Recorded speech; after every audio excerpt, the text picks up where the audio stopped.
பும்ரா அவரை அசிங்கப்படுத்தி அதுக்கப்புறமா அசிங்கப்பட்ட இங்கிலாந்து அணியின் ஜாம்பவான்களான ரூட், ஹாரி ப்ரூக், அதுக்கப்புறமா கேப்டனான பென் ஸ்டோக்ஸ், இதுவரைக்கும் நம்ம யாருமே பார்த்திடாத அபாயகரமான பயங்கரமான ஸ்பெல்ல இங்கிலாந்து அணிக்கு எதிராக இன்னைக்கு பும்ரா ஒத்த ஆளா அவர் வீசி சரித்திர சாதனை நிகழ்த்தினது மட்டும் இல்லாம வெறும் 100 ரன்களுக்கு இங்கிலாந்து அணியை ஆல் அவுட்டும் நம்ம இந்திய அணி இன்னைக்கு செஞ்சிருக்காங்க. ஸோ அந்த வகையில் இன்னைக்கு டே 2 இன்னைக்கு காலையில் தொடர்ந்து பேட்டிங் பண்ண ஆரம்பிச்ச இங்கிலாந்து அணி பக்கம் ஜோ ரூட் இன்னைக்கு வந்த கையோட அவர் செஞ்சுரி அடிச்சாரு. பத்தாக்குறைக்கு மறு முனையில் பென் ஸ்டோக்ஸ் அவரும் அபாரமாக தான் பேட்டிங் பண்ணிக்கிட்டு இருந்தாங்க. ஆனா வந்த கையோடைய செஞ்சுரி அடிச்ச ஜோ ரூட் அவரை கிளீன் போல்டு ஆக்கி பெவிலியனுக்கு அனுப்பி வச்சாரு ஜஸ்பிரீத் பும்ரா. அதே போல அதுக்கு அப்புறமா வந்த ஹாரி ப்ரூக், அதே போல பென் ஸ்டோக்ஸ், இவங்க எல்லாருமே எவ்வளவு பெரிய சீனியர் பிளேயர்கள், நல்ல ஃபார்ம்ல இருக்க பிளேயர்கள் நம்ம எல்லாருக்குமே தெரியும்.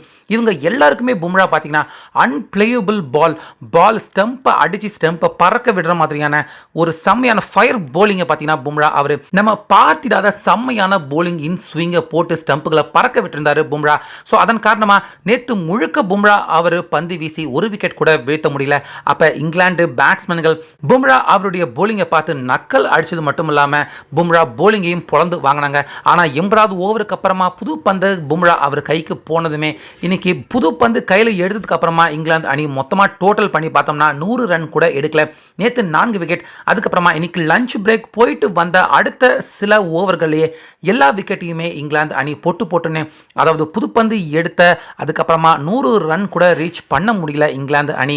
எல்லாரையுமே முக்கியமாக Harry Brook, Joe Root, Ben Stokes இவங்க எல்லாரையுமே கிளீன் போல்டு ஆக்கி அதுக்கப்புறமாகவும் 2 விக்கெட்டை பும்ரா எடுத்து 5 விக்கெட்ஸ் ஹால் இந்த மேட்ச்ல அவர் கம்பேக் கொடுத்திருக்காரு. இன்ஜூரில் இருந்து வந்திருக்காரு அப்படிங்கிறது நம்ம எல்லாருக்குமே தெரியும் பும்ரா. ஆனாலுமே 5 விக்கெட்ஸ் ஹால் ரெக்கார்டையும் இந்த மேட்ச்ல தற்போது பும்ரா அவர் நிகழ்த்தி இங்கிலாந்து அணியை 387 ரன்னுக்கே நம்ம இந்தியா கம்ப்ளீட்டா சுருட்டி இருக்காங்க. இதுல ஜோ ரூட் செஞ்சுரி, அதுக்கப்புறமா ஸ்மித் அவர் ஒரு அரை சதம், அப்புறம் நம்ம இந்திய அணி பக்கம் போலிங் எடுத்துக்கிட்டோம்னா Bumrah 5 wicket எடுத்திருந்தாரு, Siraj 2 wicket, Nitish Kumar Reddy 2 wicket. ஆனா பாவம் ஆகாஷ் தீப் 5 விக்கெட்ஸ் ஹால், அதுக்கப்புறமா 10 விக்கெட்ஸ் ஹால் எல்லாமே எடுத்தாரு கடந்த ஆட்டத்தில். ஆனா ஆகாஷ் தீப் அவருக்கு தான் 1 விக்கெட் கூட கிடைக்கல. ஆனாலுமே நம்ம இந்தியா ஓவராலா பெஸ்ட் போலிங் பர்ஃபார்மன்ஸ் தான். 387 ரன்னுக்கு நம்ம இந்தியா சுட்டி இருக்கிறது நிச்சயமா அடுத்து இது ஒரு நல்ல பேட்டிங் பிச்சாக இருக்கு. நம்ம இந்தியா கண்டிப்பா பிக் ஸ்கோர் இந்த மேட்சை எடுக்க வாய்ப்பு இருக்கு. இங்கிலாந்து அணிக்கு இந்த ஆட்டத்தில் அதிகப்படியான நெருக்கடி கொடுக்கறதுக்கான வாய்ப்பு இந்த மேட்ச்லயுமே நம்ம இந்தியாவுக்கு தற்போது உருவாகி இருக்கு.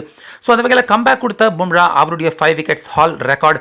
அதே போல இந்த மேட்ச்ல நம்ம இந்தியா ஜெயிக்கிறதுக்கான வாய்ப்பு இருக்கா, இல்ல டிரா ஆகுமா, இல்ல நம்ம இந்தியா ஜெயிக்கிறதுக்கான வாய்ப்பே இல்லையா, இந்த மேட்ச் எப்படி முடியும் அப்படின்னு நீங்க நினைக்கிறீங்க? உங்க கருத்தை சொல்லுங்க.